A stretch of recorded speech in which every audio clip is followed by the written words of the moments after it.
My husband's sister spent years belittling him until I exposed their family's dark past and forced her to face the truth she buried. I'm Lena, a 32-year-old woman, and I've reached my breaking point with my sister-in-law, Melissa, a 38-year-old woman, and her constant need to one-up everyone, especially my husband Eric, a 34-year-old man. This has been going on for years, and I can't take it anymore. Eric and I met about 8 years ago at a tech conference in San Francisco. I was there representing my marketing firm, and he was giving a presentation on a new software he'd developed. I was immediately impressed by his intelligence and passion, but what really drew me in was his kindness. After his talk, I saw him patiently explaining complex concepts to an elderly attendee who was clearly out of his depth. That's just who Eric is, always willing to help others, even at his own expense. We started dating soon after, and everything was perfect, except for one thing: Eric's older sister Melissa. From the moment I met her at a family dinner, I could sense this weird competitive vibe from her. At first, I brushed it off as normal sibling rivalry, but as time went on, it became clear it was much more than that. Melissa would constantly bring up her job as a financial advisor, dropping hints about her big clients and the deals she was closing. She'd talk about her expensive vacations, her designer clothes, her country club membership, anything she could to make herself seem superior. What made it worse was that Eric would just smile and nod, never challenging her or standing up for himself. When I asked Eric about it, he'd just shrug and say, "That's just how Mel is. She needs the boost sometimes." Over time, I came to understand that the tension between Eric and Melissa stemmed from their childhood experiences, shaped by the intense expectations of their parents, both distinguished academics who demanded excellence. Melissa, as the elder sibling, bore the brunt of this pressure. Her undiagnosed dyslexia, unnoticed for years, left her feeling inadequate and foolish, especially when compared to her younger brother Eric, whose natural brilliance seemed effortless. In an attempt to ease her pain, Eric began to minimize his own accomplishments, hoping to lift her spirits. This pattern of self-diminishment became deeply ingrained, persisting well into their adult lives, a silent agreement that Eric maintained to protect his sister's fragile confidence. I tried to empathize with their history, recognizing the weight of those formative years, yet it was agonizing to witness, particularly given Eric's remarkable achievements. He has climbed the ladder at his tech firm, now holding the position of senior engineer and leading a talented team of developers. His innovative work has earned him multiple patents, and his contributions have been spotlighted in prominent tech publications. Despite this, Melissa treats him as if he's still a novice coder, barely making ends meet, clinging to an outdated narrative that belittles his success. Her dismissive attitude not only undermines Eric's hard-earned status, but also casts a shadow over his confidence, forcing him to navigate her insecurities at the cost of his own recognition. It's a dynamic that frustrates me, as I see the toll it takes on Eric, who deserves to be celebrated for his brilliance and dedication. This sibling rivalry, rooted in childhood struggles and unspoken loyalties, continues to ripple through our family, complicating relationships and challenging the harmony we strive to maintain. Things came to a head last weekend at a family barbecue. Melissa and her husband, Greg, a 40-year-old man, were there with their kids, along with Eric's parents and a few other relatives. Everything was going fine until Melissa started in on her usual routine. She was going on and on about how Greg just got a huge promotion and how they were thinking of buying a vacation home in the Hamptons. Then she looked at Eric and said, "Don't worry, little bro. Maybe someday you'll be able to afford a nice trip too. Keep working hard." I saw Eric's face fall for just a second before he plastered on that fake smile. Something in me snapped. Before I could stop myself, I said, "Actually, Melissa, Eric's doing just fine. He was promoted to senior engineer last month and got a significant raise. We're planning a month-long trip to Europe next summer." The look on Melissa's face was priceless. She stammered for a moment before recovering and saying, "Oh, well, that's nice. I'm sure it'll be fun backpacking and staying in hostels. Greg and I prefer luxury resorts, but to each their own." I was about to respond when Eric put his hand on my arm and gave me a look. I bit my tongue, but I was fuming inside. Later that night, Eric and I had a huge argument. He said I embarrassed Melissa and that I should apologize. I refused, saying that Melissa's the one who should apologize for years of putting him down. Eric insisted that Melissa doesn't mean any harm and that she just has some insecurity issues.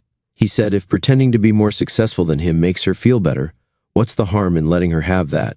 I told him the harm is that it's disrespectful to him and sets a terrible example for our kids. We have a 5-year-old daughter, Lily, and a 3-year-old son, Max. The argument ended with Eric sleeping on the couch and me getting a nasty text from Melissa, accusing me of trying to humiliate her. Now, Eric's parents have stepped in, urging me to smooth things over with Melissa, as if I'm the one at fault. I'm utterly exasperated. My love for Eric runs deep, but I can no longer tolerate watching his sister relentlessly belittle him. It's not merely her incessant comparisons and subtle jabs that grate on me. It's the profound ripple effect her behavior has on our entire family dynamic. Take last Christmas, for example. Melissa orchestrated a grand spectacle, presenting everyone with lavish, extravagant gifts. Then, with a pointed remark, she expressed hope that Eric and I would enjoy our humble presence, dripping with condescension. Later, our 5-year-old daughter, Lily, tugged at my sleeve and asked why Aunt Melissa thought we were poor.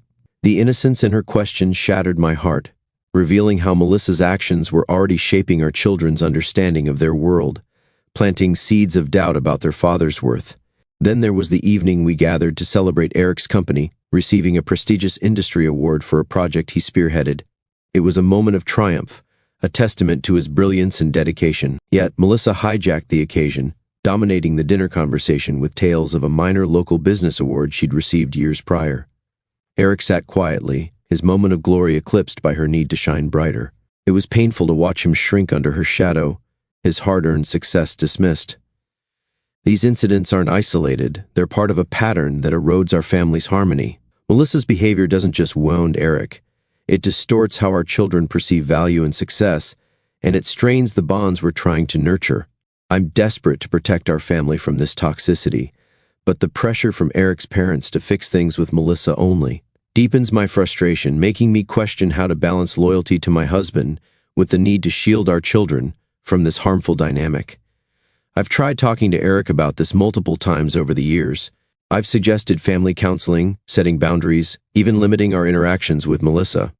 But Eric always brushes it off, saying it's not a big deal and that's just how families are. But I don't think this is normal or healthy. I know Eric had a challenging childhood in some ways. Despite being academically gifted, he struggled socially. He was bullied in school for being a nerd, and Melissa was often his only friend. I think that's part of why he's so reluctant to confront her now. He still sees her as his protector in some ways, even though that dynamic hasn't been true for decades.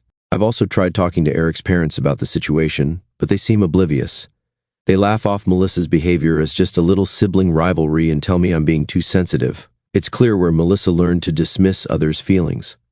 I'm worried about the long-term effects of this dynamic on our family. I don't want our children growing up thinking it's okay to put others down to make yourself feel better. I don't want Eric to continue diminishing his own worth to prop up his sister's ego. And selfishly, I'm tired of biting my tongue and playing along with Melissa's delusions of grandeur. Am I wrong for finally standing up to her? Should I just apologize and let things go back to how they were? I don't want to cause problems in Eric's family, but I also don't think it's healthy to keep enabling Melissa's behavior. How can I make Eric see that the situation is harmful to everyone involved? I'm running out of patience and ideas. After reading through all your comments, I realize that this issue runs deeper than just Melissa's behavior. It's also about Eric's inability to stand up for himself and set boundaries with his family. Your insights helped me approach the situation from a new angle. I decided to have a heart-to-heart with Eric. I waited until the kids were in bed, and we had some quiet time alone. I started by telling him how much I love him and our family, and how I'm worried about the impact Melissa's behavior is having on all of us. I explained how Lily had asked me why Aunt Melissa always says Daddy's not good at his job. That seemed to really hit home for Eric. We talked for hours, delving into childhood memories and family dynamics I'd never fully understood before. Eric opened up about why he lets Melissa treat him this way. He told me about an incident from when they were teenagers. Melissa, struggling with undiagnosed dyslexia and feeling like a failure compared to her genius little brother, had a mental health crisis. Eric found her in the bathroom, contemplating self-harm. He talked her down and promised he'd always be there for her, that he'd never let her feel less than again. This promise, made by a scared 14-year-old trying to protect his sister, has shaped their relationship ever since. Eric admitted that he's tired of always playing this supportive little brother role, but he's terrified that if he pushes back, Melissa might spiral into depression again. We also talked about Eric's own struggles. Despite his academic success, he dealt with severe social anxiety as a kid. Melissa was often his only friend and defender against bullies, This created a complex dynamic where Eric felt both protective of Melissa and indebted to her. As we talked, Eric began to see how this childhood dynamic was no longer serving either of them. He realized that by constantly diminishing himself, he wasn't actually helping Melissa. He was just enabling her insecurities and preventing her from developing genuine self-esteem. We agreed that this situation isn't healthy for anyone involved, including Melissa. Eric admitted that he's noticed how our kids are starting to internalize some unhealthy attitudes from observing these family interactions. This was a major wake-up call for him. After much discussion, we decided to approach this as a team. Eric agreed to have a serious talk with Melissa, with me there for support. We invited Melissa and Greg over for dinner last night to clear the air. The conversation was tense from the start. Melissa immediately tried to play the victim, saying I had humiliated her at the barbecue. But Eric surprised me by speaking up. He calmly told Melissa that while he loves her, her constant need to put him down and exaggerate her own success is hurtful and needs to stop. Melissa didn't take it well at first. She got defensive and tried to brush it off as just joking around. But Eric stood his ground. He brought up specific instances over the years where Melissa had made him feel small or insignificant. He explained how it affected him, me, and our kids. To my surprise, Greg actually backed us up. He admitted that he's been uncomfortable with Melissa's behavior for a while but didn't know how to address it. He shared a few instances where Melissa's competitiveness had caused problems in their own marriage. This seemed to be a wake-up call for Melissa. There were tears and raised voices. Melissa brought up their childhood, how she always felt overshadowed by Eric's achievements. Eric acknowledged her struggles but pointed out that they're adults now, and it's time to move past those old hurts. By the end of the night, we had made some progress. Melissa apologized for her behavior, though I'm not sure how sincere it was. She agreed to try to be more mindful of her words and actions in the future. We made plans for her to spend more one-on-one time with Eric, hoping that rebuilding their bond as siblings might help alleviate some of her insecurities. Eric and I made it clear that while we love Melissa, we won't tolerate any more put-downs or competitions. We're setting firm boundaries and are prepared to limit contact if necessary. We also suggested that Melissa might benefit from talking to a therapist about her feelings of inadequacy. She was resistant to the idea, but Greg seemed interested in pursuing couples counseling. It's a start, but I know we have a long road ahead. Eric is going to talk to his parents next to address their role in enabling this dynamic. I'm proud of him for finally standing up for himself, but I'm also wary. Years of ingrained behavior don't change overnight. We're cautiously optimistic, but we're also prepared for potential backlash or for Melissa to fall back into old habits. Eric is struggling with guilt, worried that he somehow betrayed his sister by standing up to her. I'm doing my best to support him and remind him that setting healthy boundaries is an act of love, not betrayal. For now, we're focusing on our own family unit. We're having ongoing discussions with our kids about self-worth and the importance of celebrating others' successes. We're also working on being more open about Eric's accomplishments at work, teaching our children that it's okay to be proud of yourself without putting others down.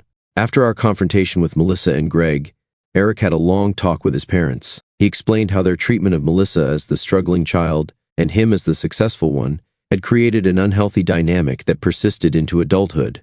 His parents were initially defensive, arguing that they had always tried to support both their children equally, but as Eric shared more about his experiences growing up, how he felt pressured to downplay his achievements, how he was often expected to help Melissa with her schoolwork at the expense of his own studies, how he never felt he could share his own struggles because Melissa's always seemed more pressing. His parents began to see how their actions had unintentionally caused harm. There were tears and apologies. Eric's mom admitted that she had always felt guilty about not recognizing Melissa's dyslexia sooner, and that guilt had led her to overcompensate by focusing more attention on Melissa. Eric's dad confessed that he had leaned more heavily on Eric emotionally because he found it easier to connect with his son than his daughter. They agreed to stop pressuring Eric to always accommodate Melissa and promised to address Melissa's behavior if they noticed it in the future. They also said they would reach out to Melissa to have a similar conversation about family dynamics. It was a difficult discussion, but Eric said he felt like a weight had been lifted off his shoulders. As for Melissa, there's been some improvement, but it's not all smooth sailing. She's made an effort to tone down her competitive comments, especially around the kids. However, old habits die hard, and there have been a few slip-ups. Last week, we all attended a family dinner at Eric's parents' house. Melissa started to make a comment about her new car being more expensive than ours, but she caught herself mid-sentence and changed the subject. It was awkward, but it showed she's trying. The most significant change has been in Eric. He's become more assertive, not just with Melissa, but in other areas of his life too. He stood up to a CO worker who was trying to take credit for his work, and he's been more vocal about his accomplishments at home.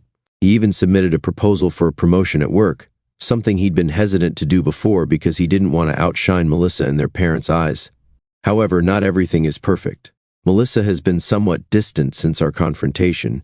She's been canceling plans and making excuses not to get together. Part of me is relieved for the break, but I'm also concerned about the long-term impact on the family dynamics.